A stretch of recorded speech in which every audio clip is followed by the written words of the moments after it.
So today's main topics of discussion is going to be talking about Google. I said it was a company that I was afraid is going to take me off the internet, but I want to talk about Google, and I want to be very clear in my criticisms. This is coming from a place of love. This is coming from someone who I value Google's products because I use Google's products every day, whether it be Gmail, whether it be Docs, whether it be the Google Drive.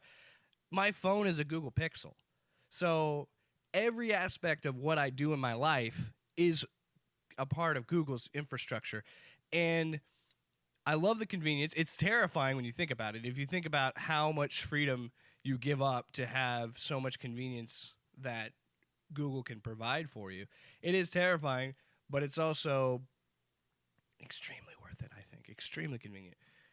So anyway, I just think that they've been doing some shady stuff, especially in their YouTube arm of things, but the company as a whole, and I'm not going to really get into the deal with China and all that other stuff. I want to have a main focus of just how they handle censorship, because last week, I believe on Monday, Gavin McInnes, he was fired from Blaze TV, and they banned his YouTube channel. And all this stuff's coming out about Gavin McInnes. I have no sympathy for Gavin McInnes. I think Gavin McInnes is a horrible, horrible person, just based on what I've seen on the internet and on TV. I happen to be listening to a podcast, Abe Lincoln's Top Hat. Check it out, Last Podcast Network. And Ben Kissel said he met him, and he said some really awful stuff when he went on a show. He said some really bad stuff, and a lot of people accuse him of being a white supremacist. He said some really racist, nasty stuff. So I'm not, this is not me defending him. This is not me saying, hey, it's for him. He deserves the. No, it's not anything about Gavin McInnes that I like him. I want to kind of dial it back, though. I want to go all the way back to last summer. I want to talk about in August, where Alex Jones essentially in one day got scrubbed from the internet. It started with Google, Apple, Facebook. They all banned him. They all got rid of him.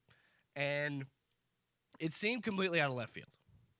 It seemed like, whoa, what's happening? Why did this happen? And as someone who, if anybody knows me, knows that on my personal YouTube channel, I have like clips, like supercuts of Alex Jones. I was, for a time, very obsessed with Alex Jones, not because I liked what he was saying or believed any of his content.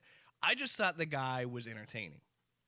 The guy had a shtick, and he knew how to use it. Like his whole, like the gay frog stuff, and then the chemtrails and Pizzagate, and everything is about interdimensional pedophile vampires, and that we live in 12. We're currently occupying the third dimension, but there's 12 dimensions, and these alien hive mind AI that is run by Google that has a supercomputer somewhere, like stuff like that. Where I'm like, this dude is just absolutely insane. And the weirdest part about this dude doesn't take drugs. I feel like that is definitely somebody that would be like taking like PCP or meth or something. But that guy's insane. The sad thing is he did have a following. Like people, and I'm sure people still listen to his radio show and watch his TV show, but he had like, I think 2 million subscribers on YouTube. People were listening to his show and podcast form on, Apple Podcasts, iTunes, Google Podcasts, stuff like that. They were listening to that. So it was kind of surprising when one day just everybody says, we're done. They wipe their hands of it. They wash their hands of it. They're done. They don't want to deal with Alex Jones anymore. And I felt like that whole process wasn't done the right way. Like, okay, so the way I look at it is he said some really crazy out there stuff, but I never once thought that he should be banned for it. I never once thought that, okay, this guy shouldn't have a voice. This guy shouldn't be on the internet. Now, as I was saying that, I read further into it, and I found out that all of these companies said, and by the way, these are private companies, so they can do whatever the hell they want, and they can get rid of whoever they want. What they said was he violated the terms of service because he used hate speech. And I gotta say, how many people actually read the terms of service? How many people actually sit there and scroll through like the 5-page terms of service? Nobody does, because it's super long, and you just want to sign. You just want to get out of the way and sign in. So you just scroll the way down, click agree, and be done with it. So they're saying that in the terms of service, it was hate speech. And I went back and I really thought about it, and I was like, I don't think really anything that Alex Jones has said or done has really elicited hate speech. Now, hate speech itself, according to law, is not just saying that someone is the N-word. It is saying that someone is the N-word, or in saying, let's beat him up. Let's beat up that person. You know, it has to incite violence. It has to threaten someone. Now, the only way that I think that could be used was when he went on a tirade. I mean, he's gone on tirades before. He definitely said this about Alec Baldwin. Alec Baldwin thinks he's a tough guy. I challenge him $1 million, the charity he wants, to get in the ring with me, bare knuckle. I will. I'll do it right now. I'll get in the ring with you, and I will break your jaw. I will knock your teeth out. I will break your nose, and I will break your neck. You coward. You think you're a tough guy messing with little cameraman people. You want to sit there and defame me and the president. Get in a ring with me. I will break your jaw in seconds. I will smash your nose into a bloody pulp, and I will rack your teeth out. My fists are going to be bleeding with your teeth marks all over them. You frickin' bully, you coward. I hate you. My listeners hate you. And remember that scumbag forever. We're going to defeat this anti-human scum. We're going to wreck their world. And he definitely, he said some real questionable, crazy things about Robert Mueller. It seems like his go-to tactic when he doesn't like someone is to say, yeah, they were a part of a pedophile ring. They were trying to have sex with kids. Said that about Obama. He said that about how Hillary Clinton was selling kids' body parts and chopping them up and all this stuff with abortions. Like, the dude, that's his go-to, is to, and it's effective for his audience. He talks about kids and how they're trying to rape kids or kill kids or whatever.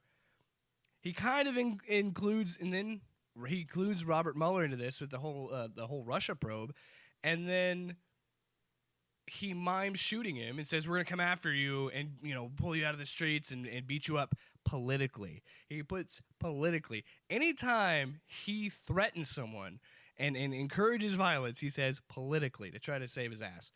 Didn't work. Google, Apple, Facebook, they didn't want to deal with him. They're done with him. So the whole, and even though that was the case, and I could kind of see where they were coming from. I could see where Google and Apple and Facebook were coming from with that, and then eventually Twitter. But I get that idea that maybe he was going a little too far. But I don't necessarily know if he should be censored. I honestly don't think, in the grand scheme of things, I think Alex Jones is harmless. Yes, there was a shooting in I think it was Fong's Pizza. The whole Pizzagate thing led to someone shooting the place up. Alex Jones himself never told anybody to do that. He never said that. Again, he's so passionate that the people that do actually believe the stuff that he says and believe the things he says, it's going to encourage them to have this strong emotion. I understand that, but he never once said, go shoot up this place. So for me, and it's mostly because I just went to memes, I guess. I don't think that Alex Jones is someone that deserved to be banned, and I thought that, and it's starting to show, I think, a little bit more, that that's a dangerous game that you're playing. If you're going to start silencing voices, it's not going to help, because if you look at a guy like Alex Jones, that only furthers his message. When you ban a conspiracy theorist like him, that is just going to embolden the people that listen to him. They're going to find a way to do it. His app went through the roof in downloads. His website is probably more popular than ever because it's the only place you can get his content, if you don't already have the radio stations and whatnot that play him. So it only added to the story for Alex Jones, I thought. But then I saw his interview he did after all this stuff, and I watched all of it. It's a really good interview. I'll have the link in the description below. I mean, but look at this guy. Does this guy look like he has it together? Yeah, no, it's true. Because humanity wants to live. And they're the ones doing this. I studied their papers. I studied their program. And you ask why they're so afraid? They're so afraid because I've got their number. And I'm not afraid to die. So yeah, it's crazy. And that was the precedent I saw.